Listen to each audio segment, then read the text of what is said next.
Mundo Yoruba. Un espacio donde el saber está al alcance de todos. Somos la comunidad latino-afrocubana más grande de Hispanoamérica.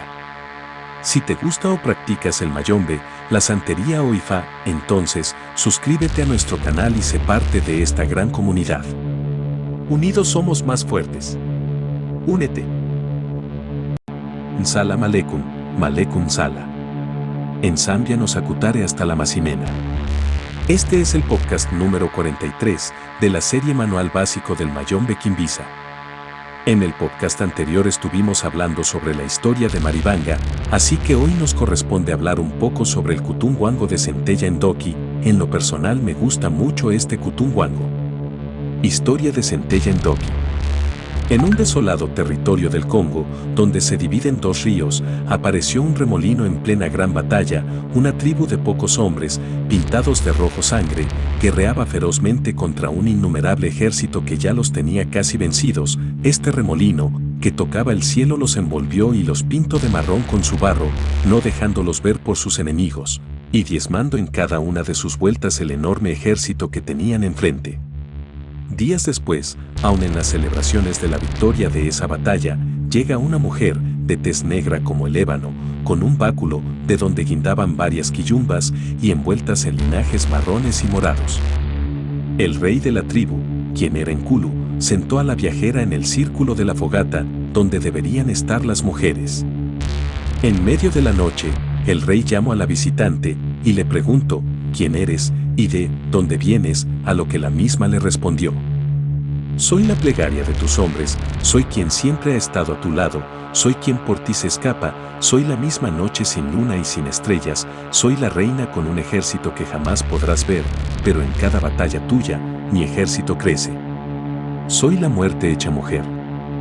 Dichas estas palabras, el rey se retiró a su choza, y a la mañana siguiente, al ver que la viajera todavía estaba de pie en el mismo sitio donde él la había dejado, le preguntó, ¿qué quieres de mí y de mi pueblo?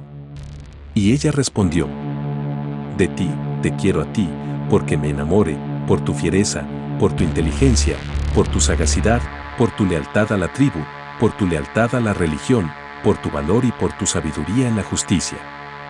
Y de tu tribu, quiero aprender cómo ser tan fiel a ti como ellos, quiero saber los secretos que ellos tienen para no temer a su partida o a la llegada a mi reino, quiero aprender qué es la felicidad y la alegría. Nkulu, preso de una gran tribulación que ocasionaron las palabras que esa mujer le había dicho, decidió tomarla como esposa, sería su novena esposa y la más joven de todas. A los 9 días de su decisión, al sonido de una centella, aparecieron 9 montones de riquezas que simbolizarían la dote de esta reina. Fue el momento más pleno de esa tribu. La novena esposa le daría al rey 9 hijos, 4 hembras y 5 varones, siendo el primero de sexo masculino, y quien heredaría el reinado en la partida de su padre. Esa tribu históricamente se llamó los Zulu. Centella Ndoki, como esa tribu la llamó, debido a la centella en donde apareció la riqueza, y Ndoki a su reinado, aprendió a ser tan fiera, tan guerrera, tan audaz, como lo era su rey, utilizando sabiamente la centella en batallas y su remolino de enfumbis en las mismas, para cubrir a su pueblo. 9 días después de la partida de Nkulu, Centella Ndoki fue desprestigiada por las otras esposas del rey, y poniéndola en contra con la tribu, después de ser la más querida, fue la más olvidada. Un buen día se paró en la puerta de Campo Finda, y les dijo a la tribu, he aprendido mucho de su rey y de ustedes, sobre todo la traición de la que he sido presa en estos días. Aquí donde me ven, siempre estaré, me voy, pero no para dejarlos, sino para unirme a quien de jamás me he de separar. Uno a uno se unirán a mí, y será mi voz la única que escuchen, ya que seré yo quien los acepte o no.